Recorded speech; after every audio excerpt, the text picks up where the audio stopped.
മഴത്തോരു മുൻപിൽ അടുത്ത ആഴ്ചത്തെ പ്രൊമോ വിശേഷത്തിലേക്ക് ഏവർക്കും സ്വാഗതം. ഈ പ്രൊമോ ഇഷ്ടപ്പെടുവാണെങ്കിൽ സബ്സ്ക്രൈബ് ചെയ്യണേ, അതുപോലെ തന്നെ ലൈക്ക് ചെയ്യാനും ഹൈപ്പ് ചെയ്യാനും മറക്കല്ലേ.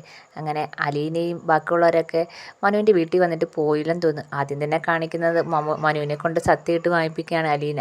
മിക്കവാറും മനു ആണെങ്കിൽ വൈജിയാണ് അലീനയുടെ അമ്മയെന്നുള്ള കാര്യം വൈജിയെടുത്ത് പറയാതിരിക്കാനായിരിക്കും സത്യം ചെയ്ത് വാങ്ങിക്കുന്നത്. അതിനുശേഷം കാണിക്കുന്നത് രോഹിത്താണെങ്കിൽ അലീനടുത്ത് ചോദിക്കുന്നുണ്ട്, അന്ന് മാനേജർ അച്ഛനടുത്ത് ചേച്ചി പറഞ്ഞായിരുന്നു ചേച്ചിക്ക് ചേച്ചിയുടെ അച്ഛനും അമ്മയും അറിയാണെന്ന്.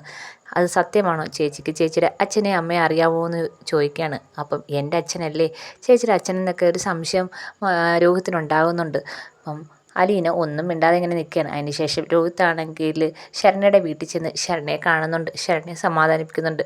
അപ്പം ശരണ്യയോട് മാപ്പൊക്കെ പറയുന്നുണ്ട്. അതിനുശേഷം കാണിക്കുന്നത് ബാലചന്ദ്രനെയും അലീനയാണ്. അപ്പം അലീന ഭയങ്കര സങ്കടത്തോടെ പറയുന്നുണ്ട്, ഞാൻ അച്ഛാന്ന് വിളിച്ചതും അച്ഛനായി കണ്ടതും എനിക്ക് അച്ഛൻ്റെ സ്നേഹം തന്നതും അച്ഛൻ തന്നെയല്ലേ, അതുകൊണ്ട് എനിക്ക് ഈ അച്ഛനെ മാത്രം മതി, ഈ അച്ഛൻ തന്നെ എൻ്റെ യഥാർത്ഥ അച്ഛനായിട്ടിരിക്കാനും എനിക്ക് അതാ ഇഷ്ടമെന്ന് പറയുകയാണ്. അപ്പോൾ ബാലചന്ദ്രൻ ഭയങ്കര വിഷമത്തോടെ അതെല്ലാം കേട്ടുന്നിട്ട് പറയുകയാണ്, ലോകം മുഴുവനും മോളുടെ അച്ഛൻ ഞാനാണെന്ന് പറയുന്നതാണ് എനിക്ക് ഇഷ്ടമെന്നൊക്കെ ഭയങ്കര സങ്കടത്തോടെ പറയുകയാണ്. അങ്ങനെ രോഹിത്തിനും അലീനയുടെ അച്ഛൻ ബാലചന്ദ്രനല്ലെന്ന് ഉറപ്പായി. ഇനി അലീനയുടെ അച്ഛനും അമ്മയും ആരാണെന്ന് കണ്ടുപിടിക്കാൻ രോഹിത്തിനും ഒരു താല്പര്യമുണ്ട്. കാരണം ആ മാനേജർ അച്ഛൻ്റെ മുന്നേ വെച്ച് തന്നെയാണല്ലോ പറഞ്ഞത് അലീനയുടെ അച്ഛൻ ബാലചന്ദ്രനല്ലെന്ന്. അലീന തന്നെയാണ് പറഞ്ഞത്. എന്തായാലും രോഹിത്ത് വലിയ താമസമെല്ലാം സത്യങ്ങളൊക്കെ അറിയും.